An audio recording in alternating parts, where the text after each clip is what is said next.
Delikado yung sitaw ng gym squad. Puno na tong ano namin, oh. Yung tapunan namin doon, puno na. Ibig sabihin, magkalibel na yan. Kaya hindi na nauubos to.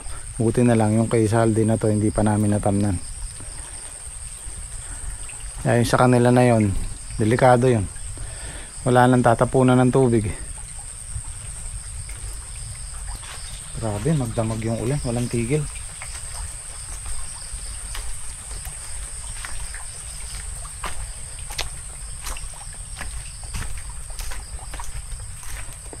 Naibuhos yung pataba namin, no?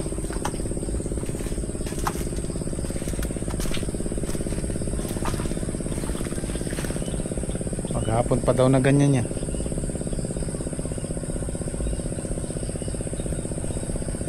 Dahil pa namang bunga nung upo ni Saldi. Ngayon palang pasulong. Ito pwede to, may tatapunan to doon sa irrigation. Tututukan lang ng makina doon. Kaso ito wala na. Sa lukuyan palang bumabawi sila Patrick eh. Kaya lang kaganyang matubig eh, delikado yung sitaw nila. Ang buhay ng farmer, hindi sigurado kung kikita or hindi.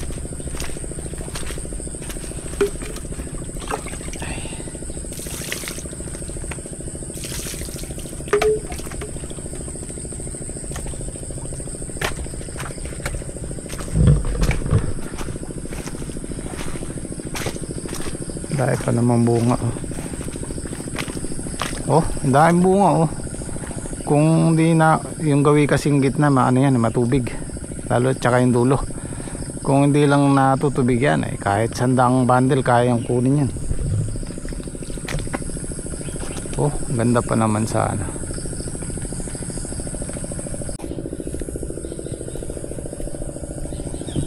Lipo nga, makukuha natin din. Laging basa. Lipo nga. Sir Jim, kailangan nakabota ka lagi. Pag minsan sinusuot ko yung bota, pero pagka ganyan super lambot, mabigat ang bota, manlalata ka kakalakad dyan. Lalo na pag bumabaon, mas komportable pa rin yung nakapaa. Kaya lang iniwasan natin dito yung matinik. Dahil lipo nga. Pero mas masarap gumalaw pag nakapaa. Ay, ayun, tulad.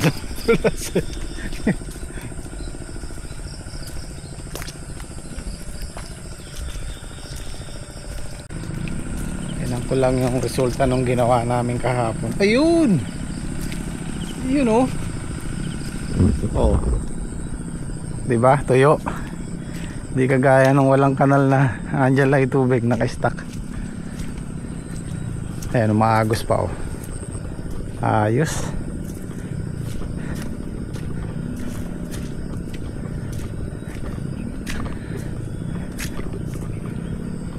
Sana ganyan muna maghapon, di baling makulimlim, basta wala mo ng ulan. Ayan, oh. Ibig sabihin hindi na ganun kalalim yung oh, nasisimot niya yung tubig. Oh. Pagkatapos nitong kay Saldi, papaararo ko rin yung sa amin para lalong masimot yung tubig. Yan, dito sa gawid dito, hindi kasi pwede dito.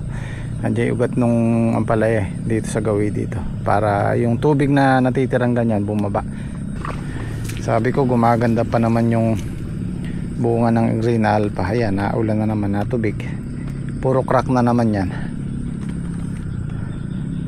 Ganyan po talaga yung pagpa-farming, hindi ka sigurado hanggat di ka nakaka-harvest. Yan, katulad yan, ma-harvest na tayo, maganda yung bunga, maganda yung presyo. Kaya lang ayaw naman tumigil ng ulan. At alang lang po yung nangyari, yung tatama ka sa bunga at presyo.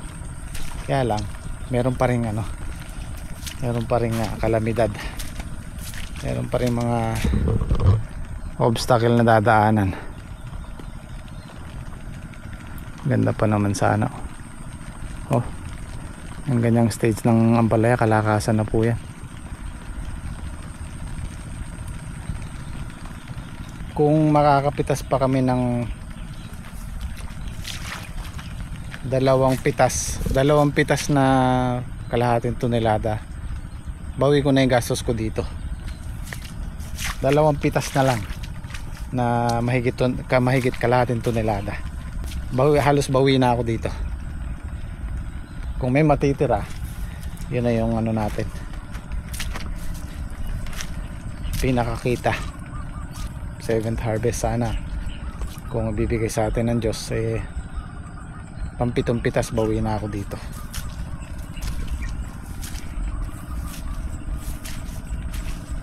Meron pa tayong 7 pitas nun kung sakasakali.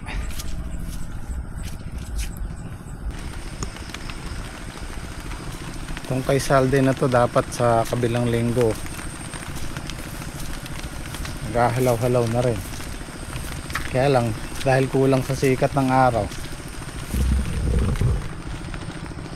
hindi magtuloy-tuloy yung bulaklak. At marami ng bulaklak yan kailangan ng sikat ng araw.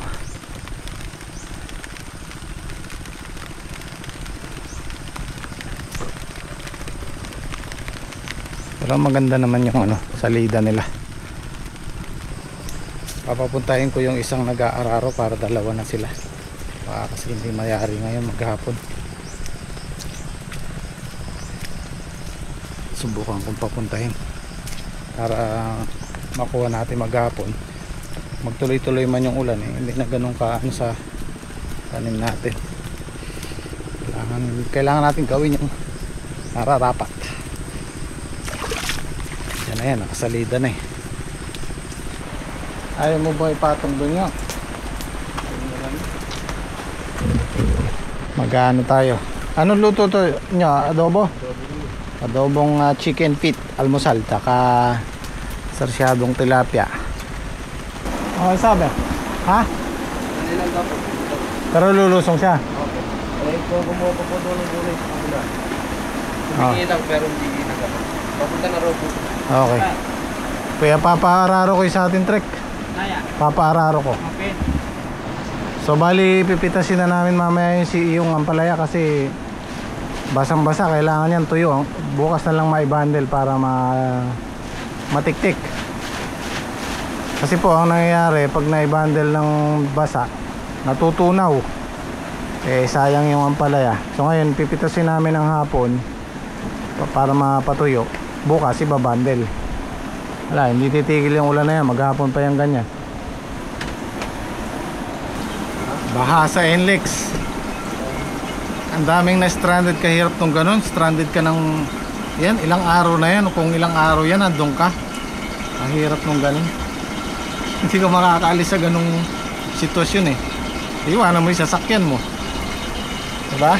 Yung iba nasa ano lang to, nakakapit na sa bakod nila, tapos lahat ng sasakyan nasa baba, nakalubog. Oo, yung gawing Valenzuela, Paso de Blas. Yung basta yung gawing Valenzuela na sa NLEX, mababa dun, lalo na dito sa may gawing yung dating nilubog na tulay dito sa Pampanga na yata yun, o Bulacan o Pampanga. Ginawa na ng paraan yun, kaya lang pagka ganyan magkakatubig pa rin. Naranasan ko yung ganyan, natrap ako sa traffic lang inabot ako ng 3 oras. Gano pa yung ganyan, 1, 2, 3 araw ka dun. Ako, ang hirap. Masama nun, lulubog yung sasakyan nila. Opo.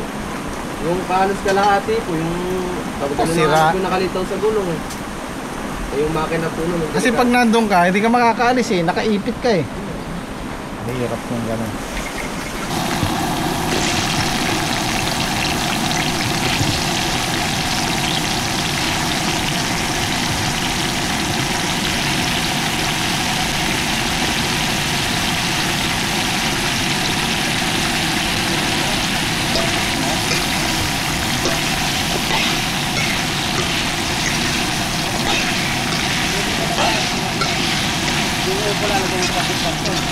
Napare? Upo. Napare, pwede.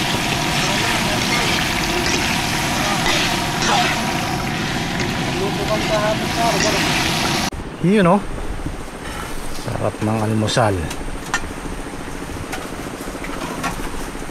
Tayo. Tayo. Mas pili ka pa? Kain po. Mga pre.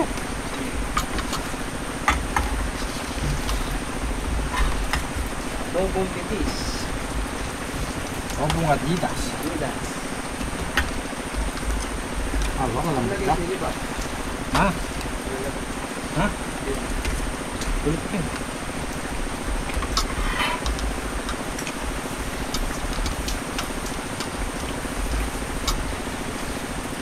Nilagay mo niya kalamansi? Yes. Hindi. Suka.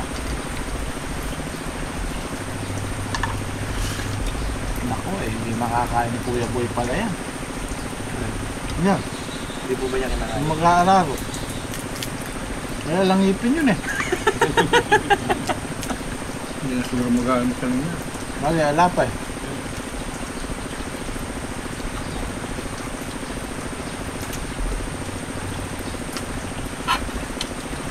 Kasi tatay, di rin.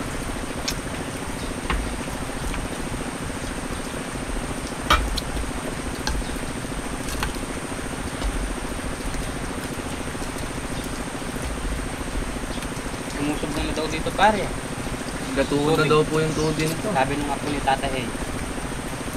Lumalalim na yan. Tapos pag ito daw po na puno, i-apir daw po dito Dati yan. hanggang dito yung tubig Sa may pare. balag po ni Hanggang dyan Kuya Sardo Sa may irrigation. kabilang irrigation na yan.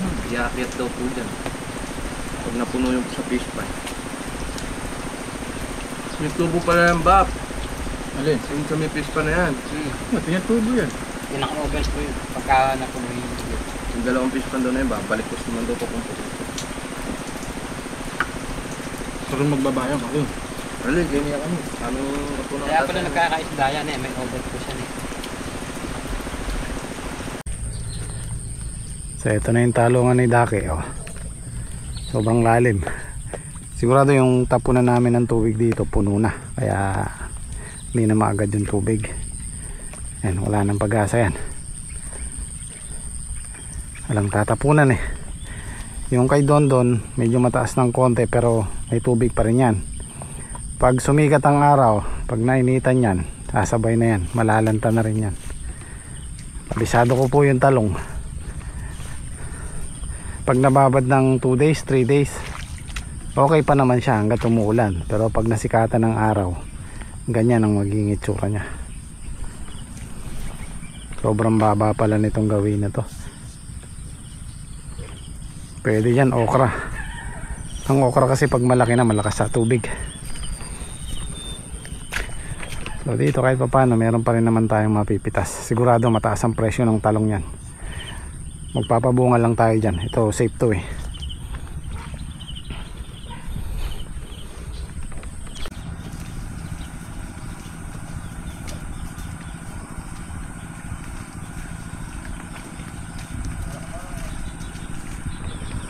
Ayan, magiging ganyan ang itsura nya.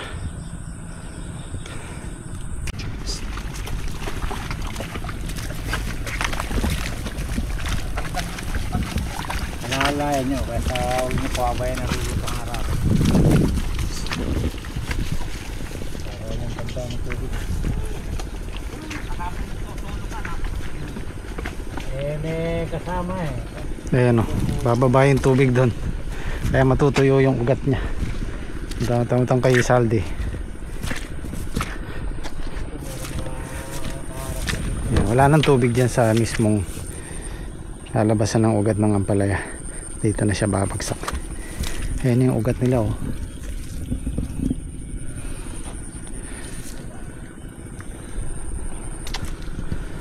Bilis lang to, isang pasada lang naman. Tigalawa.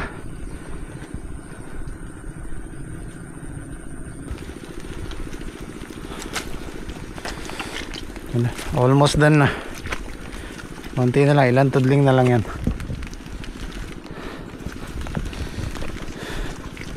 Pinahinga lang yung kalabaw.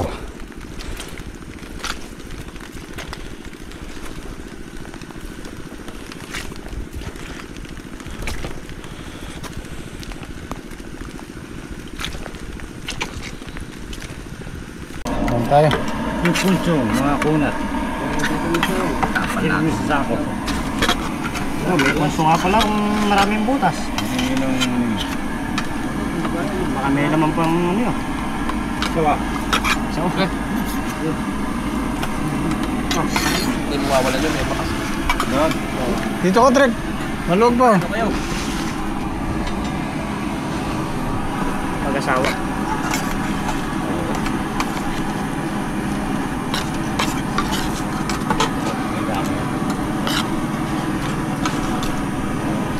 Walang spike. Ito mga bem na, ilalim. Sprocket. May isang ganun yan. Okay na, de? Kanina na.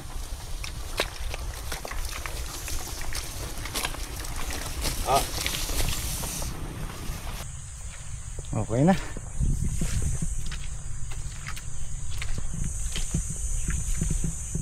So mapapaagay pitas natin. Pahirapan kasi bukas pagka maulang ganyan. Hindi matuyo-tuyo yung ampalaya. Mahirap i-bundle. Ang ganda ng pagkakabira oh. Oh, sulong kaya o uurong?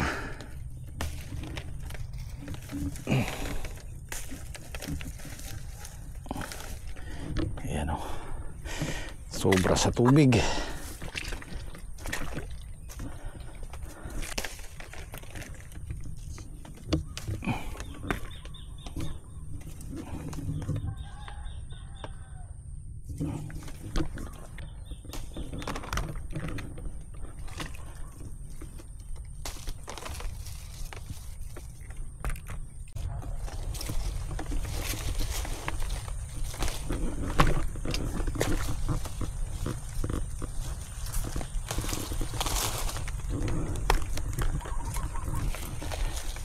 Bungang puno pa rin. Pang-apat pala to. Pang-apat na pitas.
Ito lang yung downside nitong trellis net na to. Pag nasa kabila yung bunga, mahihirapan kang pumitas dito. Yan kagaya niya no. Di kagaya nung pa vertical na ganyan. Eh, makukuha mo kahit nasa kabila siya. Medyo tricky siyang konti oh. So, lulusot mo pa siya dito. Ang laki nito.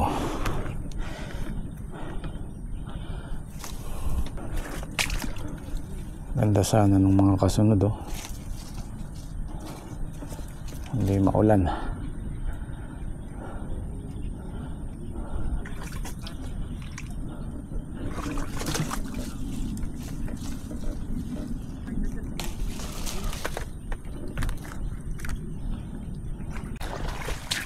Barin mo na yung kapote mo nyo, mainit. Wala namang ulan. Pagubad mo, uulan. Kaya di namin tinatanggal eh. Pagka inaalis namin, umuwi. Hindi, isa pang ibabaw lang alisin nyo. Mainit. Oh, napakainit. Ayun, Trek, sa baba.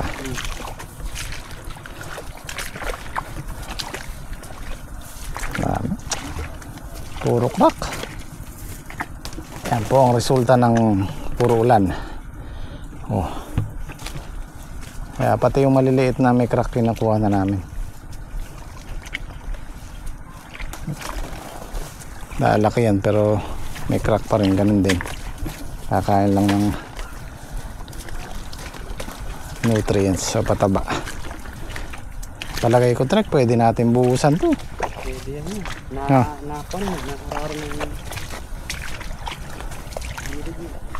Kailangan na yung pataba eh.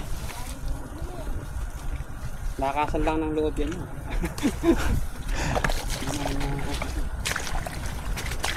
Bukas, buhusan na natin.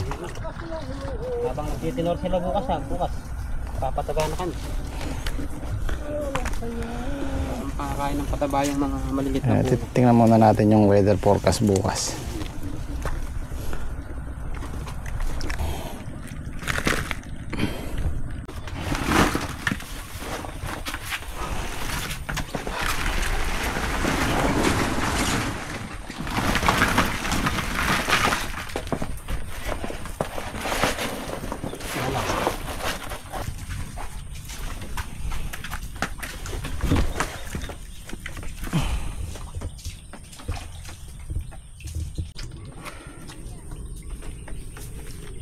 Okay, patitik-tikin muna natin yan ng magdamag tapos bukas natin ibabandel. At least kung umulan man bukas, nakapitas na, hindi na ganun sobrang babad sa tubig. Kunting ano na lang, pahangin, kunting punas. So abangan po natin bukas kung makakailan, pero aatras po yan sa nakita kong bunto ng pitas natin.